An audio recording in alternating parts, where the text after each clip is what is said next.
Today I am finally going to be doing another anti-journal flip through. It has been a while since I've done one of these. I have just not been using my anti-journal as often as I did before, but I have still been doing pages in it every now and again, and that is what I'm going to show you today. I'm going to show you all the pages that I've done since I last did an anti-journal flip through. So first of all, I've done these two pages. This was actually a page that I did a while ago. And this is show off your true colours, and it was kind of a empty peacock, and I decided to punch out some of these. They're like circles with like bumps around the edge. But I just picked out some card from my scrap drawer and decided to punch all different colours, all different patterns, and glue them onto the tail.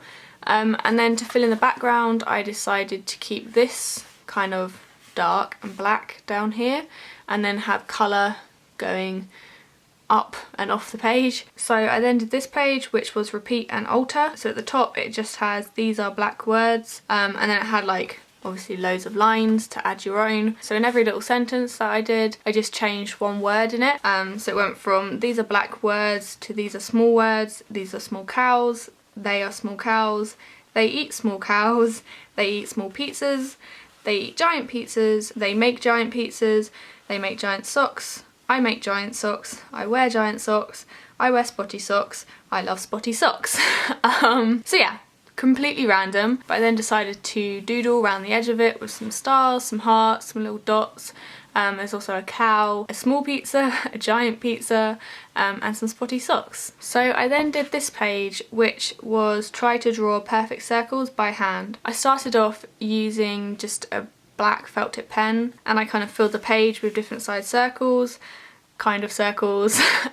So they worked out okay, but I decided to try again with some paint, and I actually found it a lot easier to draw more perfect circles with paint than I did with a pen. I'm not sure if it was the paintbrush or what it was exactly, but yeah, I feel like the ones which I painted turned out a lot neater. So this is another page that I did, and you had to litter it with letters, so that's what I did. I got my coloured pens to start with, and I drew letters and kind of drew them all kind of weirdly. I then went through all my alphabet stickers, and I picked out some which had like leftover letters on it, and also some of the sheets I hadn't used for ages, so I felt like they just needed to be used. After I'd done the stickers, I just went in with a pen and I just added in the gaps small letters written in black ink. The last page that I actually did this one quite recently, and what you had to do was make this the centre of attention. I was really tempted to do what I did in a lot of my other pages, which was like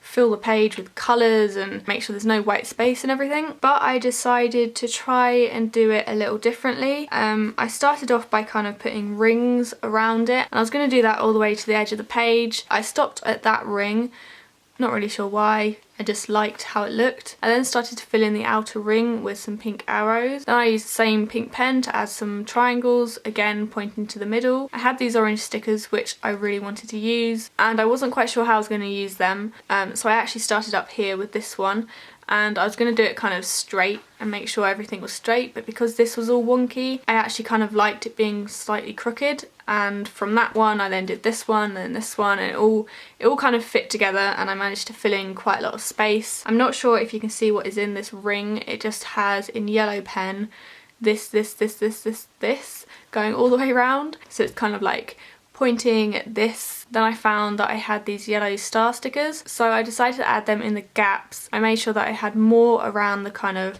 centre, and then they kind of thinned out as it got further away from the centre. So yeah, that was kind of my thought process with that page, and I really like how it turned out. So those are all the pages that I've done since my last anti-journal flip through. I hope you enjoyed having a look at them with me. As always, I'll leave links below to where you can get yourself an anti-journal, and also some more information on the anti-journal. Thank you guys so much for watching, and I will see you in my next video.